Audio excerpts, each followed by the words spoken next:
Bonjour, alors bienvenue à cette table ronde qu'on a intitulée Dans l'œil de l'autre ou dans l'œil de l'autre. Voilà. Il fallait trouver un titre, et donc c'est moi qui ai trouvé.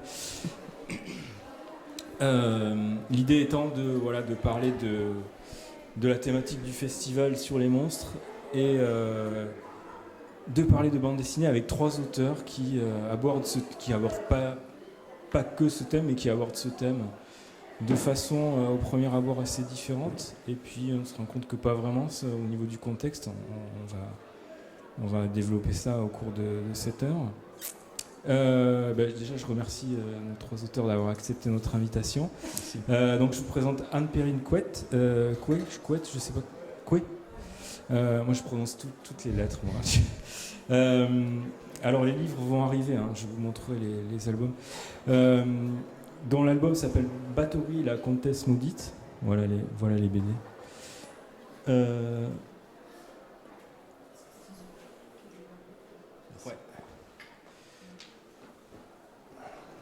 Super. Voilà, je vous montre Bathory. Quentin Rigaud pour Morte Sève.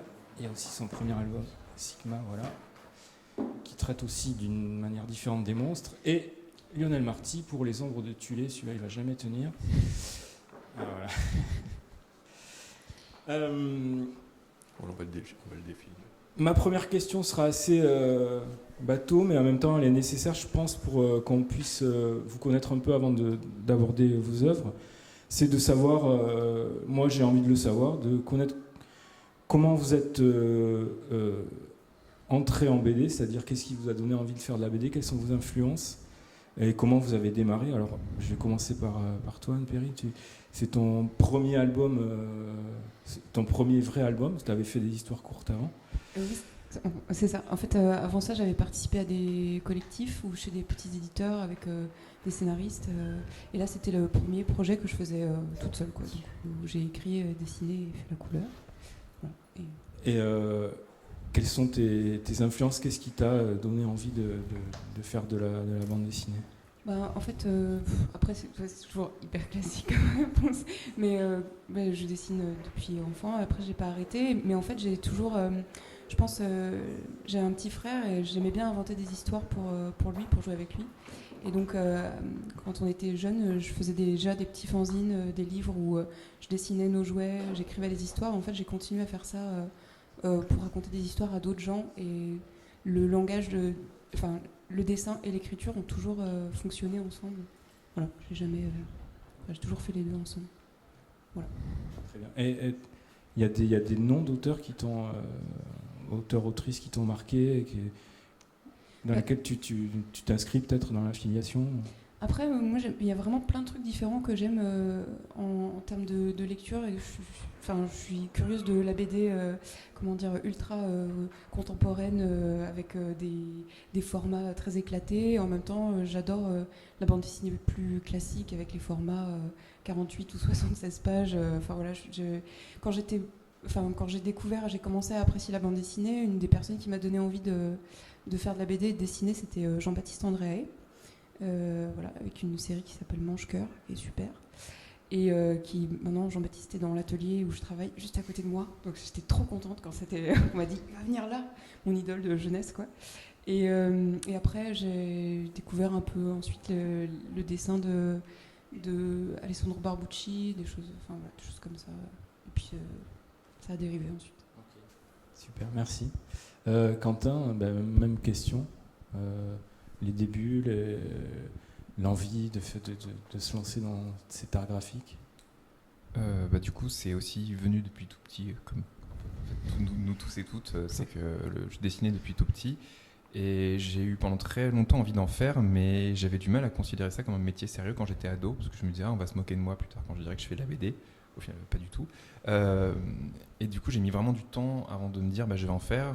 Et je me suis décidé, en fait, moi j'ai fait du coup des études de BD, c'est pas du tout nécessaire, mais c'est juste, je savais ce que je voulais faire, du coup je me suis dit, autant y aller à fond, donc j'ai fait une licence et un master, pas du tout nécessaire non plus, voilà, parce que du coup je voulais vraiment embrasser ça à fond la caisse, et du coup, au niveau de...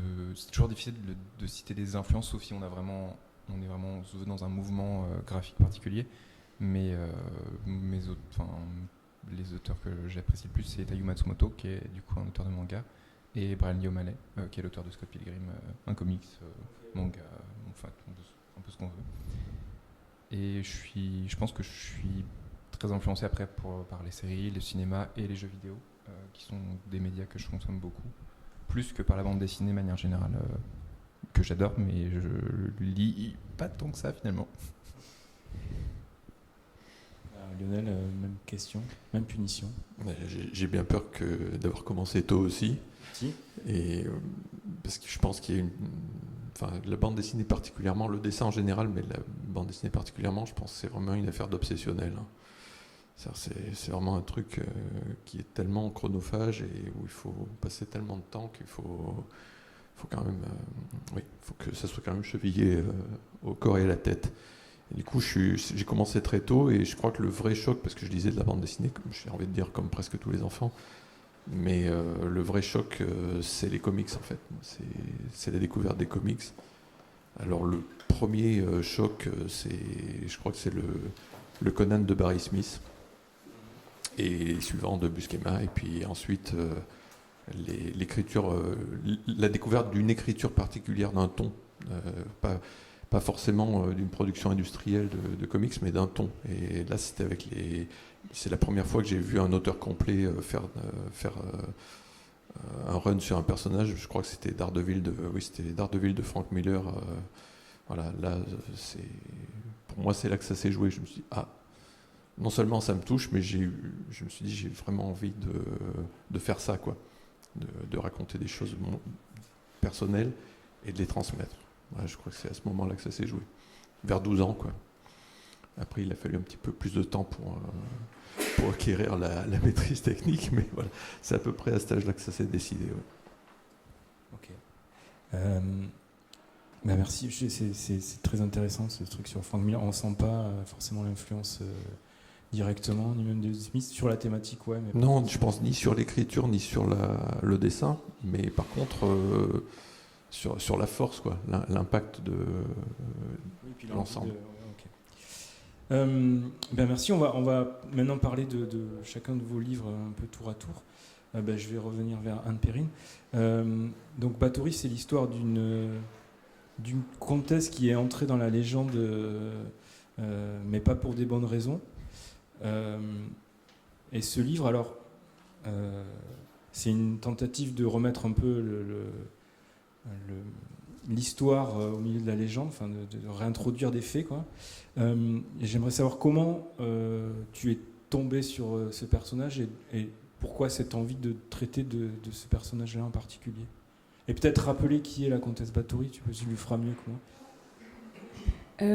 En fait, tu parlais du cinéma et des séries, et moi j'adore le cinéma d'horreur, et donc, comme ça fait longtemps que je regarde beaucoup de films d'horreur et que je m'intéresse aux figures monstrueuses ou de créatures comme ça, j'adorais aussi les vampires et le mythe du vampire. Et donc, j'avais entendu parler d'Elisabeth Bathory comme étant la comtesse vampire, donc je l'avais rangée dans un coin de ma tête et je m'étais dit, bon, c'est un personnage qui a existé. A priori, on dit que c'est la plus grande tueuse en série de l'histoire et qu'elle aurait tué 600 femmes pour se baigner dans leur sang et rester jeune éternellement.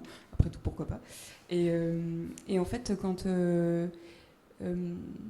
j'ai réfléchi à un projet à proposer à un éditeur qui voulait que c'est pas l'éditeur au final avec lequel j'ai travaillé, mais qui voulait me proposer de travailler sur un personnage qui avait vraiment existé dans l'histoire. Donc je me suis dit, ça m'intéresserait. En fait, elle a existé. Et puis bon voilà, ça peut être j'aimerais bien fouiller et creuser un petit peu en fait. Finalement, je le connais pas très bien. Donc j'ai commencé à faire quelques recherches.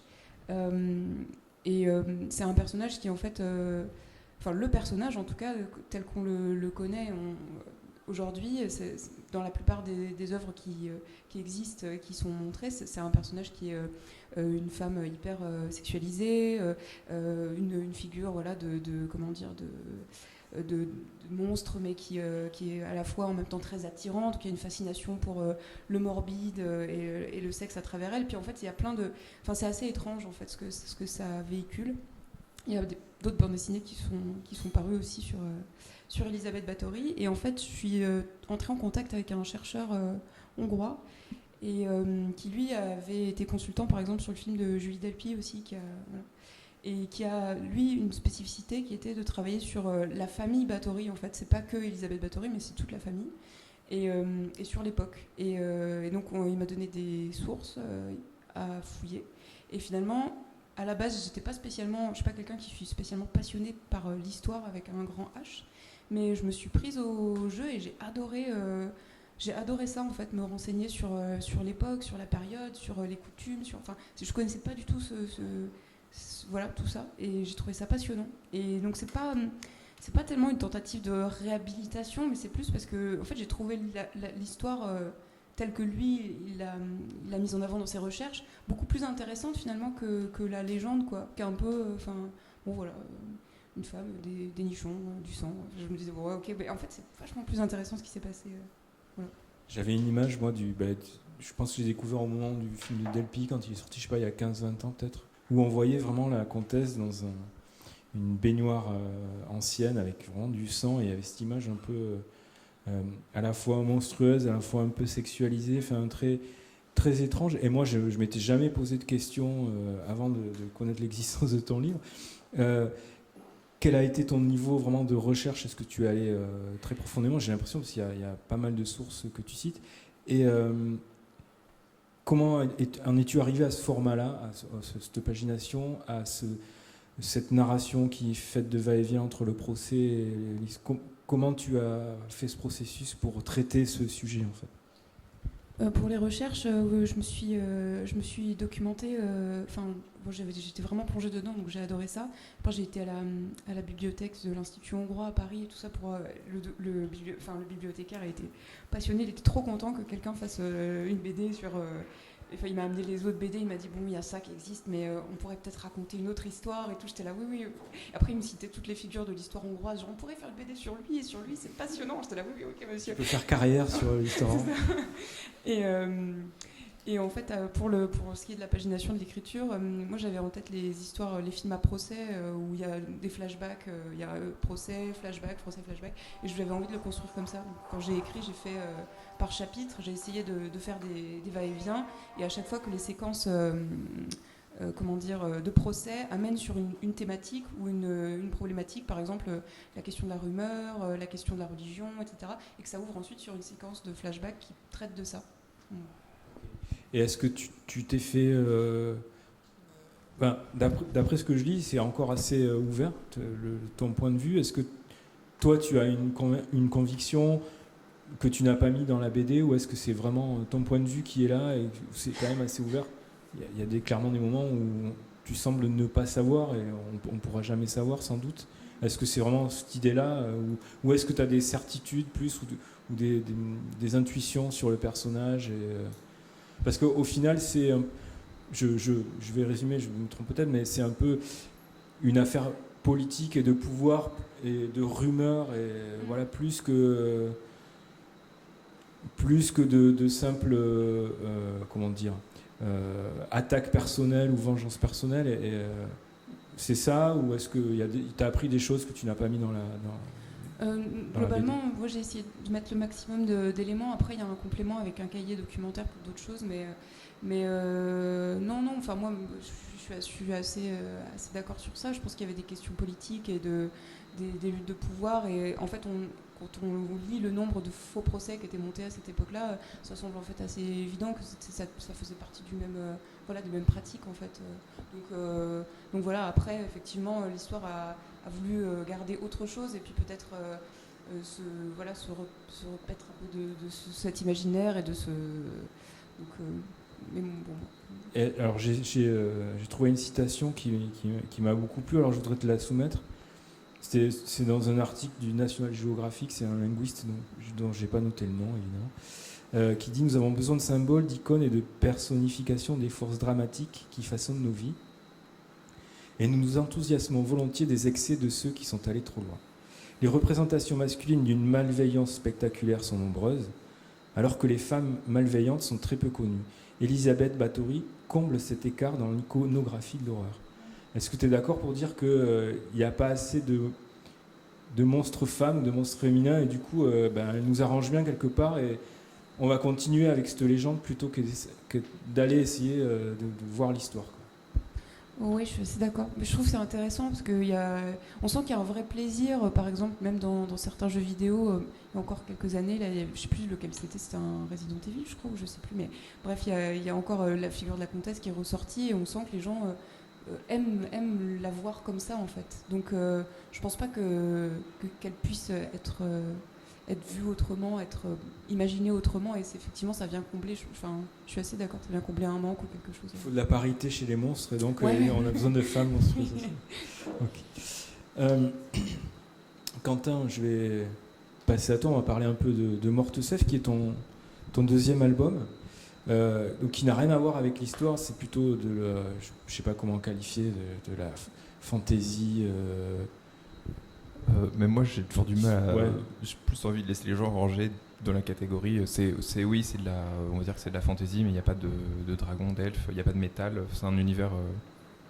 Oui, ça pourrait être de la SF sur une autre planète. Il y a aussi. des gens qui le considèrent comme de la SF, Ouais. d'autres de la fantasy. J'ai pas d'envie Ok. spécifique de le qualifier. Donc, D'accord.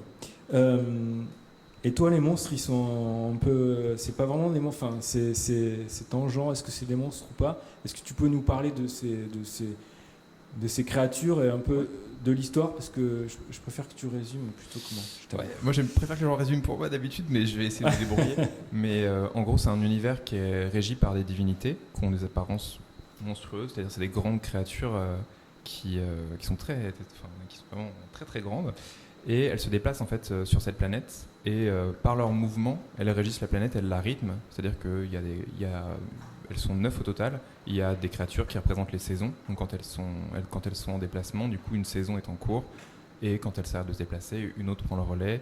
Il y a une de ces créatures-là qui refroidit les océans parce qu'ils sont tous brûlants, et ça permet donc aux humains de traverser d'un continent à l'autre tous les X temps. Donc vraiment leur vie est rythmée par ces créatures qui s'appellent les instruments. Elles ont tout un nom d'instrument de musique. Et une de ces créatures-là va subir quelque chose, enfin en tout cas elle va être attaquée, et ça va dérégler en fait toute cette planète qui du coup est basée sur ces divinités-là. Et la particularité de ces divinités, c'est qu'elles sont toutes invisibles, mais physiques, c'est-à-dire qu'en gros elles se meuvent sur cette planète, on peut voir leurs empreintes, on sait où elles sont, sauf qu'en fait ils peuvent pas les appréhender parce qu'elles sont trop rapides, en tout cas pour eux. Sauf une qui s'appelle Aang, qu'on peut voir sur la couverture, qui est la divinité de la vie, vraiment sur son passage à des kilomètres à la ronde, vraiment tout croît de manière assez extraordinaire. Et donc son arrivée dans chaque ville, c'est synonyme de fête. À chaque fois qu'elle arrive quelque part, les gens font des marchés gigantesques, les récoltes sont abondantes, donc ça rend tout le monde très content. Et dans l'histoire, en fait, on va suivre une famille de verriers qui se déplacent en fait pour aller à un marché. Ils viennent d'un petit village, et du coup, ils vont aller à un marché qui va accueillir du coup cette divinité-là qui va passer. Et donc, on va découvrir un petit peu tout cet univers du point de vue des enfants au début. Et très rapidement, il y a 20 ans qui vont se passer. Et donc, les enfants vont avoir grandi, et il va se passer plein de choses au niveau de cette famille. Et on suivra un des enfants, du coup, la fille, qui est devenue verrière à son tour dans sa ville, et il va se passer un petit truc pas très rigolo au début de l'histoire qui va faire que son périple va commencer, mais je ne vous le spoil pas parce que c'est important. Il y a beaucoup d'auteurs qui travaillent dans l'imaginaire, notamment sur des œuvres d'ampleur. Toi, il va y avoir 3 tomes, je pense. J'aimerais en faire un peu plus, mais Ok, enfin bon, ça va être en tout cas. j'ai signé pour 3, mais on va Ok. voir. En tout cas, c'est le premier de plusieurs, donc ça va être une œuvre d'ampleur. Il y a des auteurs à qui on pose la question et qui disent ça fait des années que je porte cet univers en moi et cette envie. Est-ce que c'est ton cas ou est-ce que c'est plus récent? D'où est venue cette idée de cet univers de Mortecef? Alors en fait, j'ai bossé sur ma BD précédente là qui sert de cale-livre juste derrière, qui est Stigma, qui était c'est un gros pavé de 700 pages, et j'ai bossé dessus pendant plusieurs années. Et là, c'était vraiment un univers qui m'a habité pendant toute la conception, et c'était très long. Et je m'étais dit, à la sortie de ça, je vais faire une BD qui se passe dans le même univers, un one-shot, un truc plus simple. Et je vais prendre cette année de création pour le one-shot je vais peut-être parler comme ça pour éviter d'avoir les bruits. Et je voulais prendre cette année pour concevoir un univers, vraiment essayer d'avoir un truc assez costaud. Sauf qu'en fait, les choses ne se passent pas toujours telles qu'on les imagine. Et Casterman a refusé que je fasse le one-shot. Il me dit, c'est peut-être un peu trop tôt pour faire un spin-off sur un truc qui vient de sortir. Et j'étais genre, mince, j'avais pas prévu ça. Et du coup, j'ai pris 3 mois pour écrire. Pour vraiment, je me suis plongé dedans pour écrire un petit peu le lore de cet univers-là. Tu n'avais rien avant de... J'avais des envies, mais elles étaient assez récentes. Et du coup, je me suis vraiment mis à fond. Et là, j'ai pas pris mes carnets, mais j'ai des espèces de bibles graphiques à chaque fois que je fais pour les vêtements, pour tout ça. Et j'adore vraiment me plonger, essayer de réfléchir à tout ça. Alors, je fais pas tout avant. Je pense qu'on est beaucoup souvent à faire aussi pendant. On trouve des idées. Tiens, j'avais pas pensé à ça, je vais l'ajouter. Et du coup, j'ai vraiment pris quelques mois pour créer vraiment l'univers. Et ensuite, démarcher Casterman. Ils m'ont dit c'est bon. J'ai fait yes. Et du coup, j'ai enchaîné tout de suite. Est-ce qu'il y avait des... Moi, je vois des thématiques, tu vas me dire si c'est ça, mais il y a déjà cette espèce de dérèglement, tu le dis toi-même, il y a une espèce de crise au début qui fait écho à notre... je trouve, ton instrument qui débarque tous les ans et on fait la fête. C'est en quelque sorte le printemps, enfin, on peut... ça peut être un analogue du retour des saisons pour nous, etc. Sauf que c'est là où la BD et l'imaginaire est fort, c'est qu'il met en image et en créature quelque chose qui est abstrait chez nous, enfin en tout cas qui n'est pas personnifié. Il y a ce côté des règlements, il y a aussi la thématique du deuil, je trouve. Enfin, il y a tout ça qui... Est-ce que c'était des envies déjà? Tu t'es dit, moi je veux parler de la mort, je veux parler du dérèglement climatique ou d'autres crises en fait, je sais pas à quelle crise tu pensais, mais est-ce qu'il y avait déjà ça? Oui, complètement. Alors ça va faire un peu bateau, mais du coup la thématique de base sur ce thème-là, c'était la vie et la mort, parce que c'est Ang et Orc, c'est les deux instruments, les deux divinités qui représentent la vie et la mort. Et je voulais traiter autour de ça. Le deuil, c'est une thématique moi qui m'est chère. C'est difficile à dire ça, mais en tout cas que j'aime bien traiter parce que voilà. Et après, effectivement, pour les questions écologiques. Oui, ça traite de ça. C'est toujours compliqué, je trouve, quand on dit qu'on parle d'écologie, parce que des fois on se dit ah oui, mais j'ai pas les épaules pour parler de ça. Enfin, on s'estime toujours en manque de connaissances. Et oui, évidemment, c'est le cœur de l'histoire, mais j'aurais du mal à dire ça, c'est un parallèle sur ça exactement. Tu vois, genre ça représente. Mais oui, c'est clairement le cœur de l'histoire, et je pense que certains et certaines le ressentiront à leur niveau, ou peut-être auront des interprétations différentes. Mais oui, c'est autour de ça que ça parle. Sur la pareil, c'est la même question que pour Anne Périne sur le format.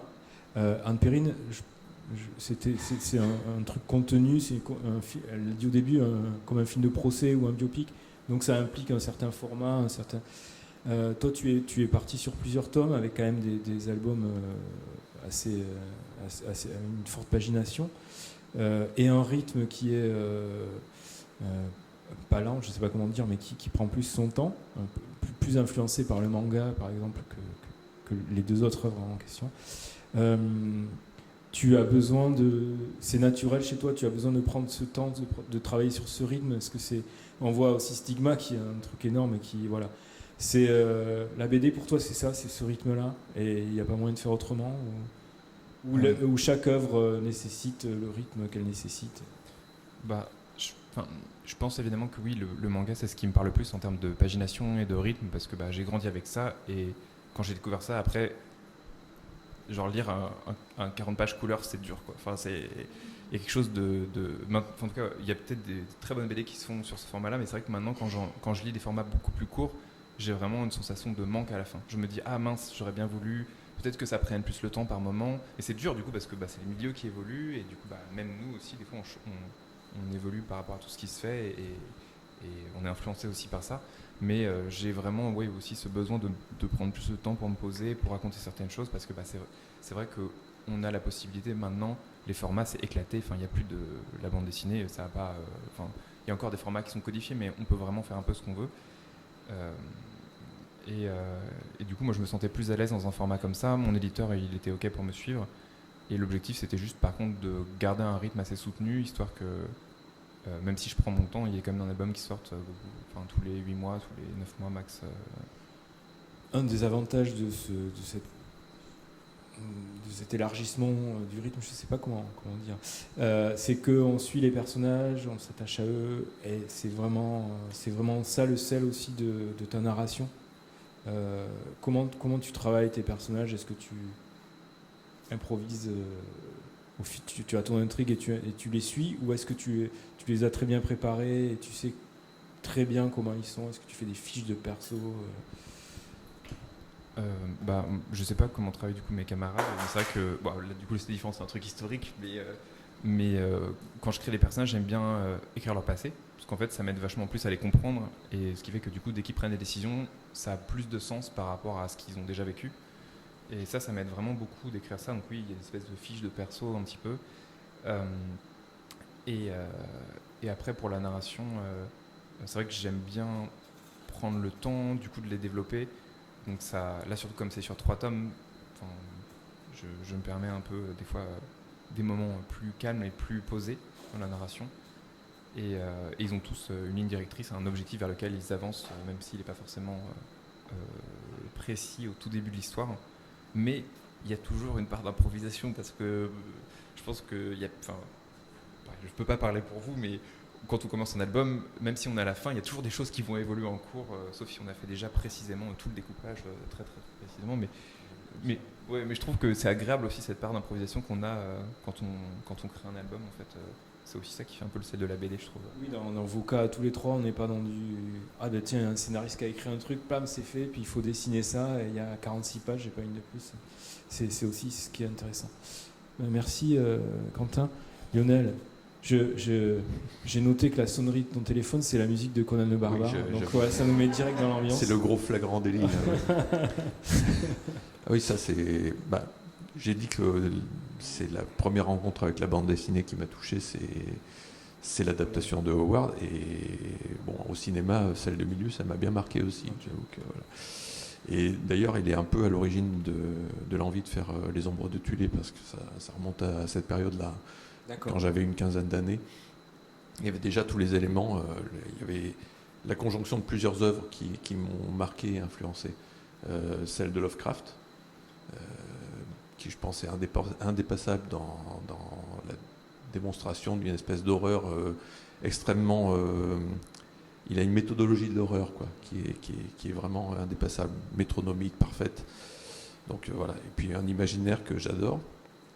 Et celle de Howard. Alors, en tant qu'auteur, je suis plus touché par Howard que par Lovecraft. Mais c'est le mélange des deux que je trouve excitant sous forme de bande dessinée. Howard, je le trouve plus puissant, plus évocateur, plus poétique aussi, et plus désespéré. Moi, c'est vrai que vous aurez compris que je ne fais pas trop dans la comtesse de Ségur. Hein. C'est vrai qu'en général, c'est violent, c'est âpre, c'est assez désespéré, c'est une vision assez noire de l'univers, dans laquelle, en fait, il y a quand même... On peut se battre. Mais c'est à peu près la seule échappatoire. Il faut combattre, il faut survivre. Bon, ça, c'était la base d'envie du récit. Et c'est nourri d'une autre source littéraire, une image aussi vers 16-17 ans. J'ai lu Au cœur des ténèbres de Conrad, et en fait, j'ai complètement tripé sur les premiers chapitres, Marlowe et sur la Tamise, et il dit « Et ceci était aussi un des endroits obscurs de la terre », et il commence à évoquer la conquête de la Bretagne par les Romains, et j'étais fasciné. Petite déception quand on s'est détourné vers l'Afrique, parce que je voulais qu'on continue à raconter Au cœur des ténèbres, là, en Grande-Bretagne. Et je pense que les bouquins qu'on porte longtemps, ils sont un mélange des bouquins qu'on a lus, mais ça c'est une évidence, les influences, et des bouquins qu'on n'a pas lus aussi. C'est-à-dire les envies qu'on a et qu'on n'a pas pu voir se réaliser, des frustrations de lecteurs. On se dit ça, j'aurais aimé. Moi, il y a vraiment ce passage dans Au cœur des ténèbres, je voulais le voir se réaliser, je voulais que les barbares de Howard, au-delà du mur, ils étaient là quand les Romains sont arrivés. Qu'est-ce qui s'est passé? Et j'adore l'imaginaire pré-cataclysmique de Howard, c'est-à-dire que c'est un truc qui est hérité de la gnose, hein, où en fait la Terre aurait subi des cataclysmes, et à chaque fois il y aurait eu des races préhumaines qui auraient eu le temps de s'épanouir, de monter des civilisations, et puis qui seraient effondrées lors de cataclysmes. Il y a ça chez Lovecraft aussi. et chez Clark Ashton Smith aussi, le troisième mousquetaire de Weird Tales. Et toutes ces œuvres-là, moi j'avais envie de les poursuivre en fait, de combler des manques que j'avais envie de voir se réaliser en fait.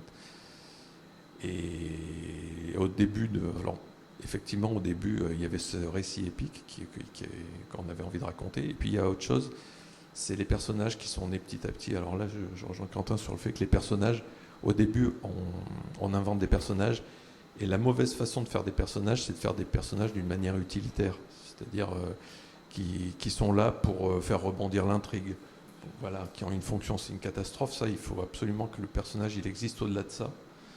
Et une partie de notre solution, ça a été d'écrire très longtemps. Tu dis il faut peut-être dire que c'est un projet où tu es dessinateur et je suis dessinateur et j'ai un scénariste, Patrick Mallet. Alors c'est marrant parce que c'est un truc qu'on portait tous les deux, un projet à peu près identique qu'on portait tous les deux sans le savoir.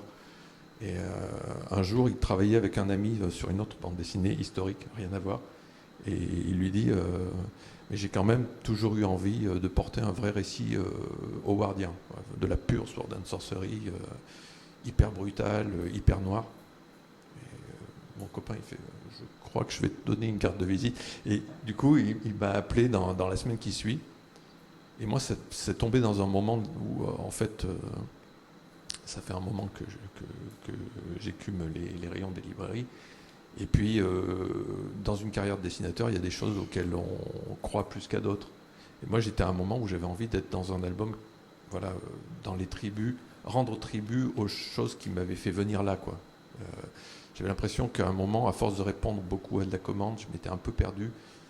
Et j'avais la nécessité de faire un truc vraiment où je pourrais être, non pas mercenaire, mais fanatique, quoi. C'est très reposant d'être fanatique. Ça permet de s'investir à fond derrière ce qu'on fait, ce qui n'est pas toujours le cas. Donc on s'est un peu rencontrés là-dessus, parce que lui aussi, c'était un peu le moment où il s'était dit j'essaye ça et si ça ne marche pas, j'arrête, quoi. En gros, il était dans une démarche un peu à la Cortez, quoi. On brûle les navires. Du coup, on a monté une espèce de bible monstrueuse de 80 pages. Je veux dire, s'il y a des aspirants auteurs, n'envoyez jamais un scénario de 80 pages à un éditeur. Il n'y a rien de mieux pour le faire fuir. Mais on était vraiment comme des chiens fous, quoi. Et puis à un moment, on a envoyé ça sous une forme très comics. Parce que moi, justement, c'était mes influences. Et j'avais pas envie de composer avec le 46 pages ou même avec le 62. Je voulais de l'ampleur, je voulais un récit qui prenne le temps, je voulais avoir le choix, quoi. Donc on l'a fait un peu à notre manière, aussi avec une forme très héritée du comics, très rapide. Le format, vous l'aviez déjà en tête en envoyant le dossier ? Oui, ouais. Quasiment, oui. Oui, en volume. Hein. Après, dans la forme, la taille des pages, on ne savait pas trop, parce que tout est possible. Et là, les collections, l'éditeur, il peut intervenir. C'était l'idée de faire un gros tome épais, oui. Et pas 3 par exemple ? Non, pas du tout. Après, il y a eu c'est l'éditeur qui a hésité longtemps dans la forme logique, hein, parce que c'est une question de stratégie. Ce qui, moi, à la limite, m'implique dans la mesure où j'ai mon choix, mais au fond, c'est sa prérogative de choisir la stratégie. Moi, c'est la forme du récit que je voulais vraiment. Je pense que le récit épique, il nécessite de la place. Voilà, faut de l'ampleur, il faut beaucoup de personnages. Alors ça, c'est marrant, au début, il y en avait moins. Puis à un moment, on est rentré dedans l'univers, on a eu des personnages qui sont nés. Il y en avait qui étaient là dès le début. Kaloum, par exemple, qui a un préadolescent. On n'a pas parlé du tout de l'histoire, est-ce qu'on peut en dire un mot peut-être ? Oui. Ouais, l'histoire, elle est vraiment héritée de ses influences, c'est-à-dire c'est au IIe siècle après Jésus-Christ, au nord de l'Écosse. Les Romains ont poussé la conquête au-delà du mur d'Adrien, ils ont fait un nouveau mur plus haut, tout au nord, le mur d'Antonin, qui n'a pas tenu très très longtemps.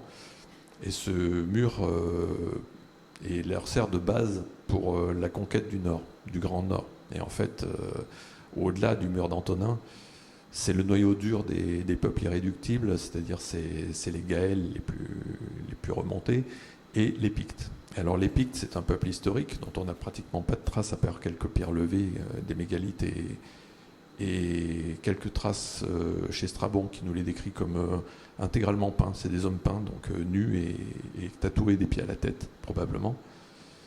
Donc déjà, c'était tentant de saisir de ce peuple historique et de l'amener vers autre chose. Et puis, il y a les peuples pictes de Howard.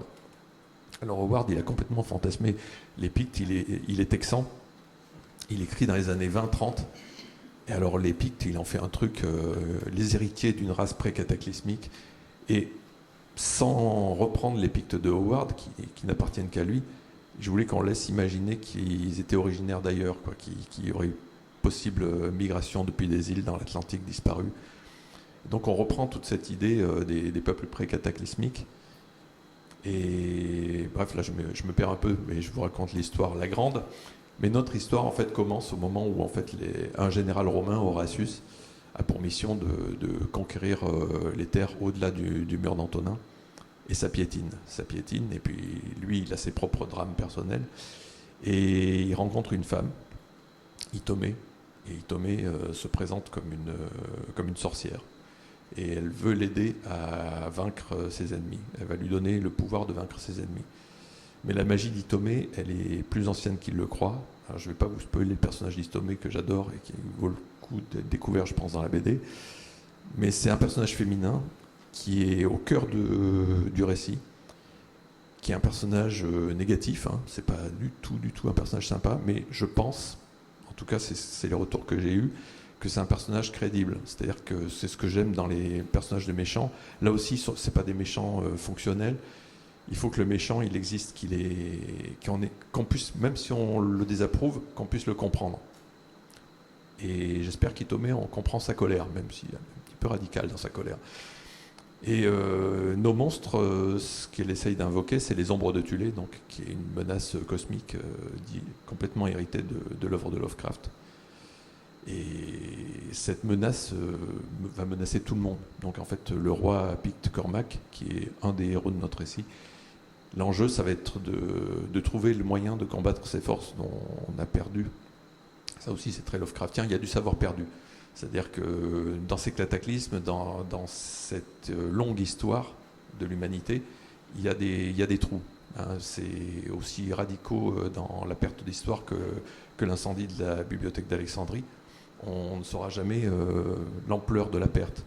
Et il leur manque des bouts de l'histoire pour pouvoir combattre ces monstres du passé.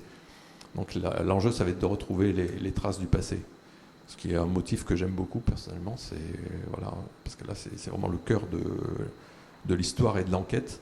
Et puis au-delà de ça, Itomé, c'est un personnage qui est plus vieux qu'il n'y paraît, qui est lui, au fond, le dernier héritier de ce savoir, qui est là pour une raison précise et qui est peut-être le personnage le plus volontaire de tout le récit, quoi. Et après, voilà, c'est un récit choral dans la mesure où on a énormément de personnages et où, j'espère, chacun a sa raison d'être là, son trajet, durant le récit, il change. C'est un truc aussi auquel je suis très sensible chez les personnages, c'est qu'ils ne finissent pas le récit comme ils l'ont commencé. Et voilà, j'espère que tous les personnages sont modifiés par l'antagonisme, que tout ça les travaille et qu'ils sont obligés de faire des choix. Et c'est ça qui est intéressant, c'est faire choisir ces personnages. Tu parlais d'histoire et d'aller chercher du savoir. Est-ce que tu as fait beaucoup de recherches, toi, historiques, pour travailler là-dessus? Parce que c'est un mélange vraiment d'histoire et de délire Lovecraftien. Oui, complètement. Oui. Donc j'imagine que d'un côté, tu devais chercher à être précis, je ne sais pas, sur les uniformes des Romains, par exemple, et de l'autre, tu partais dans des délires de dessiner des monstres. Et j'ai fait, en fait, ce que j'ai adoré à ma rencontre avec Lovecraft. Après la sonnerie du Conan de Milius, je vais faire le deuxième coming out. Le moment fou de ma vie, c'est quand, par rapport à l'œuvre de Lovecraft, je devais avoir 12 ans. Je l'ai lu un peu tôt. À 12 ans, j'ai lu Lovecraft et j'ai cru dur comme fer pendant 6 mois que le Necronomicon existait. Et je voulais trouver ce livre, absolument. Et ça reste ça aussi une des grandes frustrations de ma vie, qu'il n'existe pas. Et du coup, pour moi, alors au IIe siècle après Jésus-Christ, on ne pouvait pas avoir un livre maudit, mais on a un savoir perdu, quoi. Et c'est un peu du même ordre. Il fallait construire, comme il a construit son histoire du Necronomicon pour la crédibiliser, il fallait construire un univers à peu près cohérent sur le plan historique, mais dans lequel on pourrait vraiment faire intervenir d'une manière naturelle des choses qui ne le sont pas. Que pour vraiment arriver à produire cette suspension d'incrédulité qui fait que on est au IIe siècle après Jésus-Christ, on a une sorcière peut-être immortelle qui manipule un général romain. Il fallait faire croire à tout ça. Pour ça, le truc le plus documenté qu'on a sur cette région du monde, c'est les traces romaines en fait. Donc la grosse solidité du récit, c'est de documenter le mur d'Adrien, le mur d'Antonin, les légions romaines. Mais même comme ça, il faut tricher, parce que je me suis rendu compte très vite que l'équipement des Romains, par exemple, j'ai eu la chance d'avoir un ami qui est doctorant en histoire, et en fait, il m'a beaucoup aidé sur certains aspects. Et j'ai pris des détails qu'on ne peut pas inventer quoi, sur le mode d'organisation des Romains, et il y en a que j'ai dû laisser, quoi, parce que ça... Voilà. On est d'accord qu'on a une vision un peu d'image d'Épinal du légionnaire romain en lorica plata, voilà. Et forcément, ils avaient un équipement qui n'était pas du tout uniforme. Ils avaient un équipement opportuniste. Ils récupéraient aussi sur les vaincus, comme toutes les armées de l'Antiquité. Mais je les ai un peu plus uniformisés parce qu'il fallait qu'on les reconnaisse dans les combats de masse de manière rapide. Ce qui n'est pas évident quand tout le monde est en côte de maille. Donc voilà, il fallait trouver des petites tricheries comme ça. Et puis moi, là où je m'amuse, c'est sur les éléments qui ne font même pas partie de l'histoire du récit, mais que je rajoute en plus, parce que ça me donne... Voilà, personnellement, ça me fait plaisir qu'il y ait un cratère grec dans la tente d'Horatius, parce que ça nous dit qu'il n'a pas toujours été... enrégimenté au nord de l'Écosse, mais que peut-être il a été en campagne dans le sud, peut-être qu'à un moment il a participé à des conflits autour de la Méditerranée. C'est ce genre de choses que j'aime mettre, et où là ça se demande du temps parce qu'il faut trouver la bonne chose, il faut lire aussi beaucoup sans espérer trouver, quoi, juste pour le plaisir, et puis se dire je vais le mettre celui-là parce que ça c'est chouette. Voilà. Et pour les monstres, alors je vais poser la même question à Quentin après, pour les monstres, c'est des monstres Lovecraftiens, et par définition les monstres Lovecraftiens ils sont indescriptibles, voilà, et là il faut les dessiner, quoi. C'est la difficulté. Alors moi j'ai vu la première apparition, là, il y a une espèce de décor très à la Druillet, j'ai trouvé. Est-ce que c'est Merci. Non, mais c'est vrai, c'est une influence majeure, je trouve. C'est l'équivalent chez nous de Jack Kirby, Druillet, quoi. Il est sous-célébré, quoi, parce que c'est un génie. Et moi, je trouve qu'il a trouvé justement une forme pour dire les monstres Lovecraftiens dans l'accumulation qui me convient bien. Parce que finalement, il y a deux solutions. Il y avait Breccia, ça en était très bien tiré aussi. Il a fait les légendes du mythe de Cthulhu. Et c'était magnifique, avec une forme, lui, très elliptique, en disant peu de choses, en suggérant vraiment une forme plus Lovecraftienne. Moi, comme je suis dans un récit épique, j'avais besoin de matérialiser plus. Donc j'ai procédé par accumulation, un peu comme le fait Druillet. C'est-à-dire, ce qui est dérangeant, c'est de ne pas les voir. Par contre, je fais en sorte qu'il y a une notion de gigantisme. Mes monstres sont vraiment gigantesques. Ils sont des aberrations, ils sont protéiformes. Ça aussi, c'est hérité de Lovecraft, et c'est un truc auquel je tiens beaucoup, parce que le monstre, ça s'est défini pour moi comme ça. C'est une aberration. C'est quelque chose d'abominable selon les lois naturelles. Donc c'est quelque chose qui ne devrait pas exister. Lovecraft, pour moi, dans le livre de raison, il écrit la chose la plus terrifiante que j'ai jamais lue. C'est une phrase, pour un récit peut-être un jour qu'il allait écrire. Il dit « monstre acéphale sans cerveau ». Ouais, moi, personnellement, ça me fait dresser les poils sur les bras de lire ça. Je me dis que c'est génial. C'est un monstre dépourvu d'intelligence, de volonté. Voilà. Il est juste là, il existe, et en contradiction avec toutes les lois naturelles. Bref, voilà, j'ai essayé de faire à la fois de montrer des éléments et jamais l'ensemble, parce que c'est ce qui est excitant dans l'œuvre Lovecraftienne, c'est que ce qui est... Mais bien sûr, il va nous montrer, il va soulever le coin du voile, il va nous montrer un petit peu ce qu'il y a derrière notre réalité, mais il ne va pas l'enlever entier, parce qu'il nous explique que s'il lève le voile entier, on va devenir fou. Et voilà, c'est dans ce mélange de générosité extrême et de retenue totale qu'il faut être, quoi. C'est ça, il faut dire énormément et sans jamais dire le tout. Quentin, j'ai du mal à qualifier tes créatures, tes instruments de monstres, mais néanmoins j'aimerais savoir comment tu les as abordés graphiquement. On est loin des trucs Lovecraftiens, ils ont une apparence très différente, mais comment on dessine des créatures surnaturelles, en tout cas pour nous, et elles sont très naturelles dans l'univers de Mortesèvres, évidemment, elles s'intègrent vraiment dans l'écosystème, etc. Mais pour nous, lecteurs, elles sont différentes. Comment on s'y prend graphiquement ? Moi, je suis pas hyper à l'aise pour dessiner déjà des animaux. C'est pas ma plus grande force. Du coup, c'était un petit peu difficile. J'ai cherché beaucoup de formes et en fait, j'ai trouvé de l'inspiration déjà dans des sculptures de ma grand-mère. Ma grand-mère, elle est sculptrice.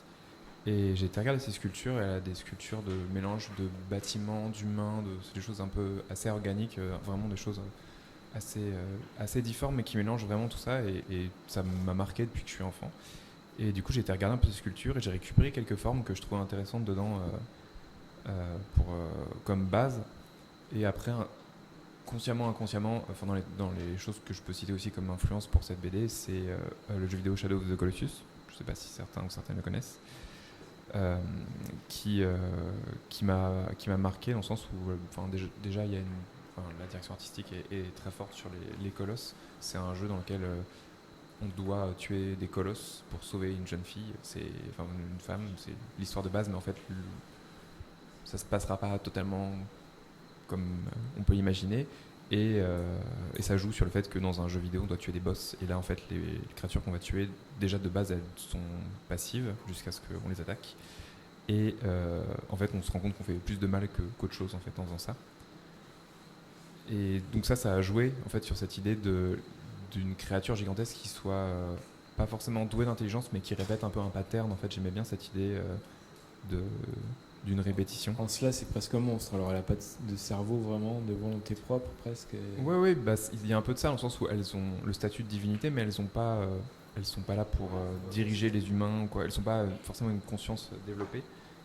Et c'est ça qui m'intéressait. Et dans les formes aussi, je voulais essayer d'avoir un aspect un peu osseux sur une partie des créatures, et après différentes textures qui sont juste greffées dessus.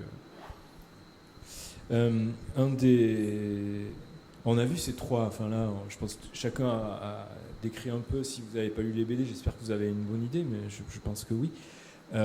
C'est trois albums très différents dans la forme, dans les thématiques, le traitement, etc. Mais j'ai l'impression, moi, qu'il y a vraiment des sujets communs, notamment celle de la crise. En période de crise, on cherche des boucs émissaires, on persécute, et on voit apparaître des monstres dans la fiction. Et ça, il y a plein d'exemples qui le montrent.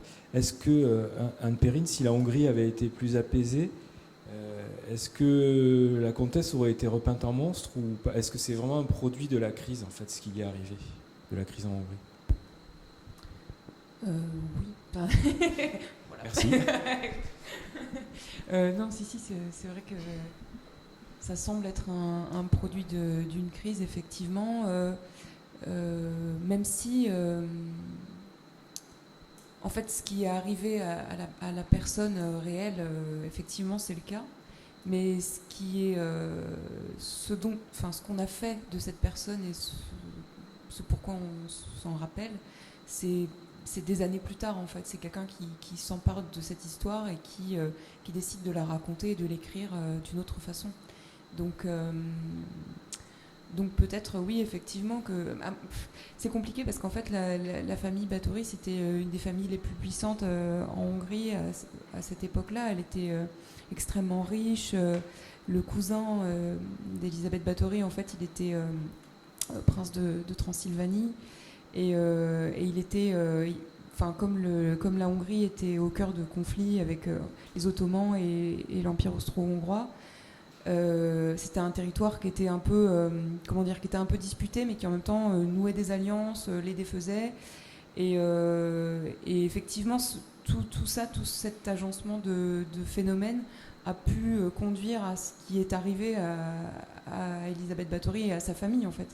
Mais oui, Je sais pas ensuite quand ça a été écrit, ensuite quand la légende a été écrite, elle s'inspirait de ce qui a été dit à l'époque, mais elle la déforme ensuite.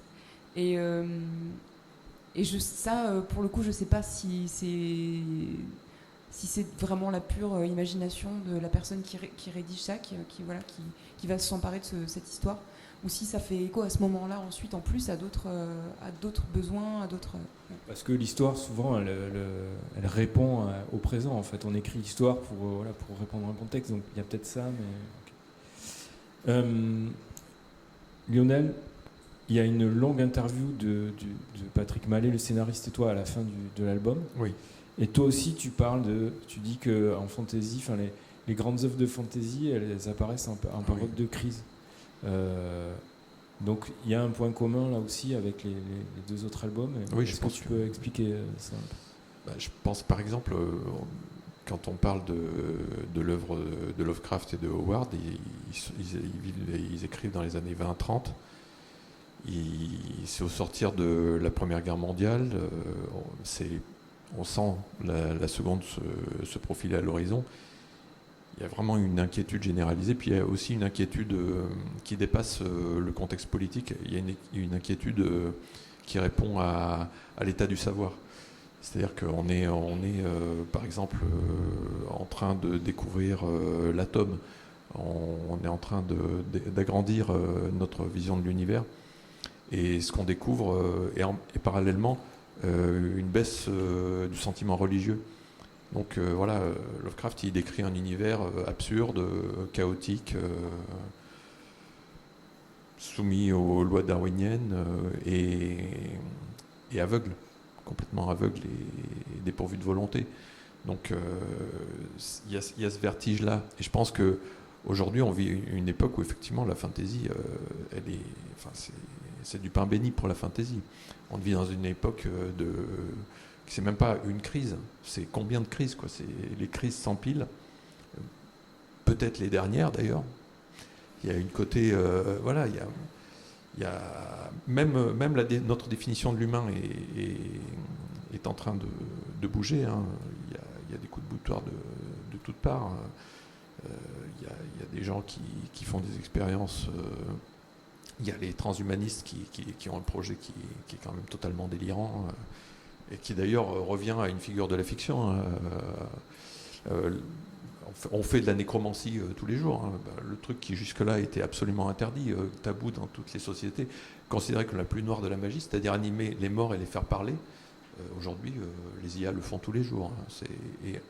Et on voit de l'abominable du contre-nature sans arrêt. Voilà. Et donc on vit une période qui n'est pas juste une crise... Finalement, la plus visible, la crise climatique qui suscite le plus d'inquiétude, elle est probablement liée aux autres, qui sont plus structurelles à l'humain, qui sont plus préoccupantes. Donc oui, c'est un beau moment pour écrire de la fantasy, parce que la fantasy, c'est avoir vraiment l'œil dessus, en parler, tout en disant qu'on parle d'autre chose. Et ça donne une liberté. On peut être beaucoup plus radical dans un livre de fantasy. On peut parler de choses de manière plus précise, justement parce qu'on décale le problème. Et que donc on n'est pas tenu à annoncer les bons chiffres parce qu'on ne fait pas de la sociologie, on n'est pas tenu d'être scientifique parce que on n'est pas zoologie. Donc voilà, on fait juste œuvre de fiction. Et quand on fait de la fiction, on ne fait pas juste du divertissement. On peut éventuellement faire que ça, mais on peut aussi raconter ce qui se passe. Et effectivement, il y a des choses comme ça qui sont en train de s'installer tranquillement dans notre décor et qui sont plus qu'angoissantes. Enfin, moi, je trouve ça terrifiant personnellement. D'où le besoin, je pense, de faire de l'horreur, parce que l'horreur, finalement, c'est un genre qui est complètement sous-estimé pour réfléchir aux sociétés. Et ça, c'est depuis la nuit des temps. Hein, dans la légende de Gilgamesh, il y a déjà, qui est le premier récit épique qui nous est parvenu, il y a déjà ça. C'est quoi la figure du monstre ? Alors pour eux, ils sont dans l'inverse total, c'est-à-dire que la figure du monstre, le premier monstre que tue Gilgamesh, c'est Umbaba, et Umbaba, c'est la forêt, quoi. Donc le premier acte civilisateur, c'est de raser la forêt, quoi. Voilà, c'est annoncé, c'est le premier écrit qui nous soit parvenu. Donc, dès le début, on était déjà bien lancé. Hein, on est toujours dans le même élan. Justement, peut-être que ça aide à réfléchir à cet élan-là, quoi. Alors, on peut le stopper. Mais on revient au titre de la table ronde. Je savais bien pourquoi j'avais pris ce titre. Est-ce que les monstres, c'est ce que j'ai l'impression de lire un peu dans Morte Sève. Est-ce que c'est pas les humains plus que les créatures en fait Oui, enfin, dans le sens où les créatures, elles sont pas monstrueuses, dans le sens où c'est le regard qui définit ce qu'est un monstre en fait, enfin, plus qu'autre chose. Là, c'est évidemment difficile à dire parce que c'est encore le début d'un récit qui va être plus long, mais c'est plus des problèmes systémiques que... Enfin, c'est les humains, mais c'est plus compliqué que ça, mais oui. Et on sent qu'ils réagissent. Ouais. Est-ce qu'il y a des questions dans le public ? Moi j'en ai d'autres, donc s'il n'y en a pas, je voulais qu'on ait le temps. Je veux juste rebondir parce que je trouve ça intéressant. Est-ce que c'est l'humain le monstre ? Dans notre récit, on a pourtant des monstres Lovecraftiens venus d'une autre réalité et qui menacent l'humanité dans son entier. Mais pour moi, le vrai monstre, c'est Itomé. Parce qu'Itomé, elle a fait le chemin, on retombe sur ce que je viens de dire, mais elle a fait le chemin pour cesser d'être humaine, en fait. Elle a décidé qu'elle allait se bâtir de l'humanité pour accomplir sa vengeance. Et en fait, ça ne la fait pas devenir une des ombres de Thulé non plus. Ça la met ni dans un monde, ni dans l'autre. Voilà, elle devient une aberration partout.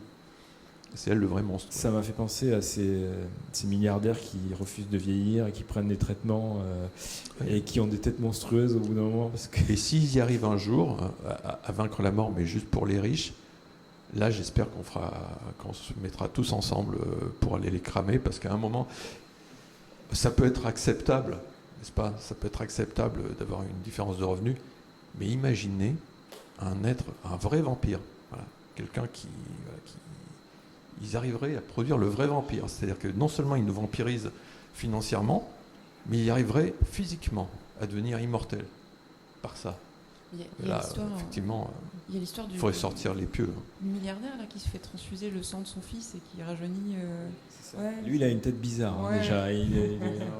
Non, mais il y a des trucs problématiques. Il a mis son fils à son service depuis des années pour lui faire des transfusions de sang. Et il a la même tête que son fils. C'est très bizarre. simple. Toujours pas. Ah, si, une question. J'arrive.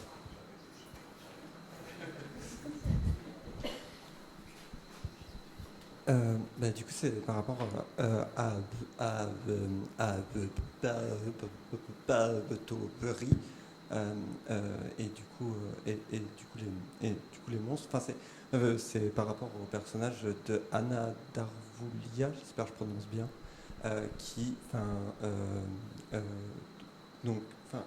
je crois que vous l'avez construit à partir de plusieurs légendes, etc. Et elle a clairement un côté un petit peu mystique et tout. Et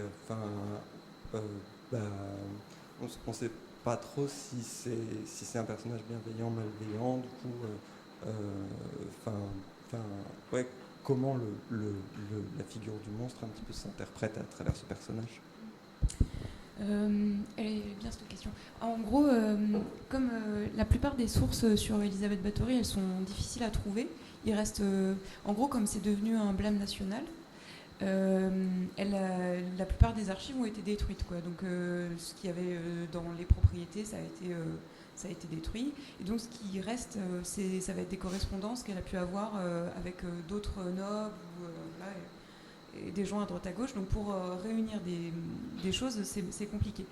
Parenthèse, le compte-rendu de procès sur lequel je m'appuie, ou se sont appuyés différents auteurs, c'est un procès, parce que j'en ai pas parlé, mais donc le procès, en fait, c'est le procès de ses proches servants, qui sont 4, et qui, en fait, sont amenés pour témoigner des actes de leur maîtresse. Et avant d'arriver au procès, ils ont subi plusieurs séances de torture pendant des semaines. Et à l'époque, il existait des manuels pour guider les gens qui faisaient les tortures. Donc c'était vraiment très... voilà, c'était des choses qui étaient assez violentes, quoi. Donc quand ils arrivent au moment du procès, en fait, on leur fait dire un peu ce qu'on veut, quoi. Donc déjà, il y a ça. Ensuite, les prises de notes, on voit, c'est indiqué qu'elles ont été réécrites plusieurs fois. Le procès il a été réécrit, corrigé, etc. Donc finalement, qu'est-ce qui concorde, qu'est-ce qui est vrai, c'est assez obscur. Et en fait, dans le compte-rendu de procès et dans certaines correspondances, il y a cité ce personnage d'Arvoulia qui apparaît, et notamment par exemple dans les correspondances des prêtres qui sont près de son château, et qui disent bah, en fait, il y a cette femme qui est là, et bon, la comtesse et son mari la protègent beaucoup, voilà, elle crée du désordre, etc. Mais bon, il la protège sans arrêt. Donc en fait, on ne sait pas trop comment faire pour intervenir et s'en débarrasser. Et c'est assez intéressant parce qu'il y a des chercheurs qui ont travaillé sur ce personnage en se demandant si finalement c'était pas simplement si elle avait vraiment existé, et si c'était pas simplement un personnage qui avait été inventé pour être ajouté aux pièces du procès, et aller dans le sens de voilà pourquoi la comtesse elle est coupable, voilà pourquoi en plus de ça elle avait mauvaise influence, voilà, etc. Et donc même la traduction de son nom, en fait, son nom, il est composé de plusieurs mots, en fait. Et c'est celle qui guérit, celle qui soigne, en fait, ça veut dire. Et donc je m'étais dit, bah, en fait, c'est intéressant, parce que comme déjà de base, c'est hyper compliqué de trouver des sources, je peux m'appuyer que sur quelque chose en essayant de donner la vision qui est la mienne. Mais par contre, ce personnage, il est tellement incertain et finalement, peut-être qu'il n'a même pas existé, que moi, je vais l'utiliser comme un vecteur pour raconter mon histoire. Donc j'en fais une conteuse, j'en fais une sorcière, et avec elle, elle ouvre le récit, elle le termine aussi, et j'essaie de faire passer, en gros, mes idées et ce que moi j'ai envie de dire passe aussi à travers elle, surtout, quoi. Est-ce qu'il y a une autre question ? Non. Ben, écoutez, s'il n'y en a pas, je vais vous laisser aller manger, vous remercier chaleureusement de votre venue et de votre présence à cette table ronde. C'était très intéressant. Merci. Merci à vous.